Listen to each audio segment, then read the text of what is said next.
धन्य धन्य सतगुरु सुखदा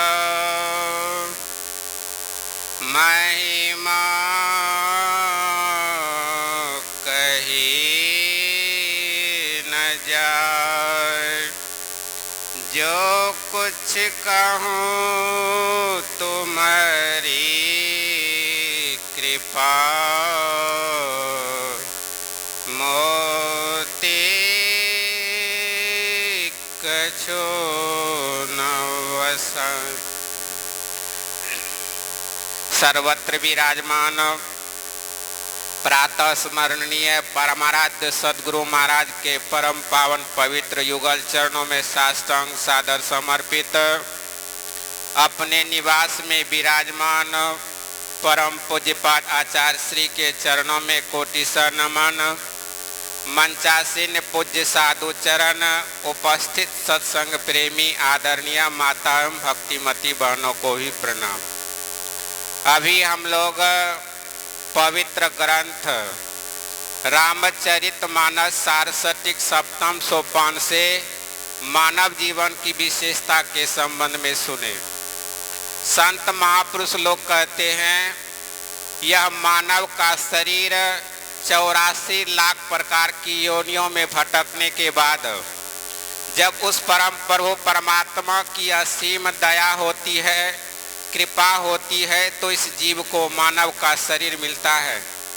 कबहु करी करुणा नर देही देत ईस बिनु हेतु सने।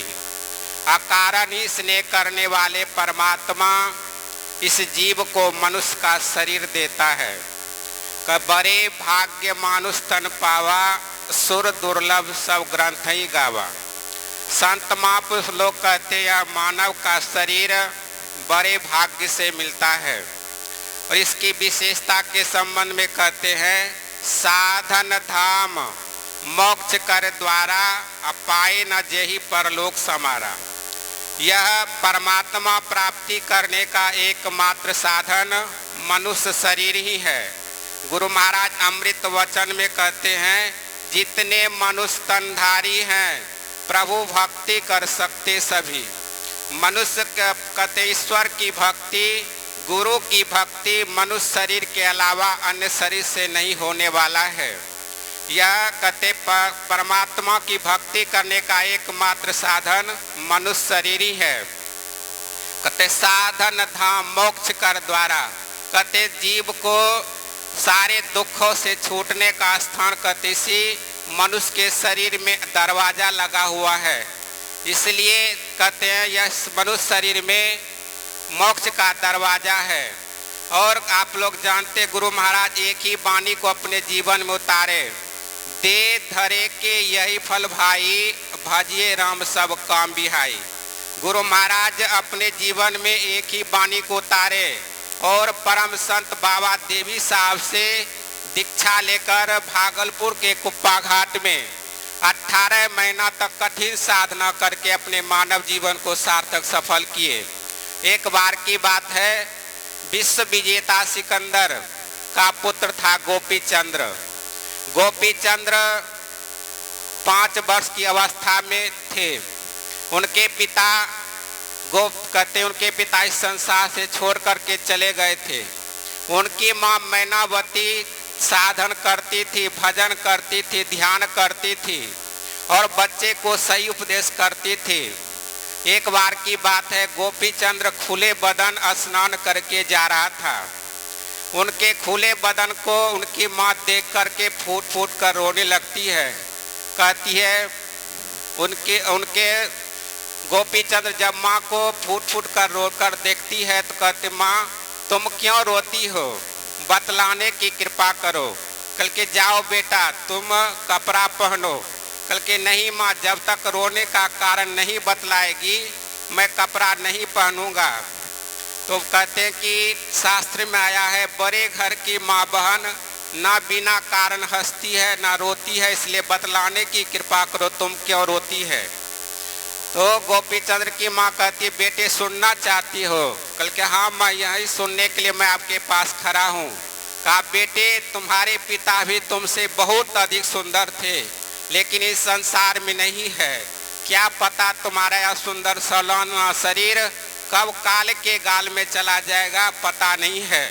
इसलिए बेटे, तुम अपने पिता के धर्म ध्वजा को फहराना चाहते हो, माँ के दूध की इज्जत का लाज रखना चाहते हो, जाओ बेटा जोगी बन जाओ। गोपीचंद उसी समय घर द्वार को छोड़कर जलंधर नाथ जी महाराज से दीक्षा लिए, साधना करके अपने मानव जीवन को सार्थक सफल किए। आप लोग जानते होंगे माता मदालसा के संबंध में। माता मदालसा को 4 पुत्र था। इतना ज्ञान भरती है, इतना ज्ञान भरती है, कति शुद्धो असि, बुद्धो असि, निरंजनो असि, संसार माया परिवर्जितो असि। तुम शुद्ध हो, बुद्ध हो, निरंजन हो। तुम्हारा जन्म इस शरीर से संसार को त्यागने के लिए हुआ है, परमात्मा की भक्ति करने के लिए हुआ है। इसलिए परमात्मा की भक्ति करके, गुरु की भक्ति करके अपने मानव जीवन को सार्थक सफल करे। इसलिए गुरु महाराज डंके की चोट देकर कहते हैं, संत मता बिनु गति नहीं, सुनो सकल दे कान, जो चाह उद्धार को बनो संतान। कहते जो उद्धार चाहते हैं, कल्याण चाहते हैं, सारे दुखों से छूटना चाहते हैं, संत का संतान बनिए, उनसे युक्ति जानकर साधन भजन कीजिए, तो आपका मानव जीवन सार्थक सफल होगा। बोलिए प्रेम से श्री सद्गुरु महाराज की जय। महर्षि साईं स्वामी जी महाराज की वाणी है, मन भजन करो भगवान, भरोसा क्या कल का। बचपन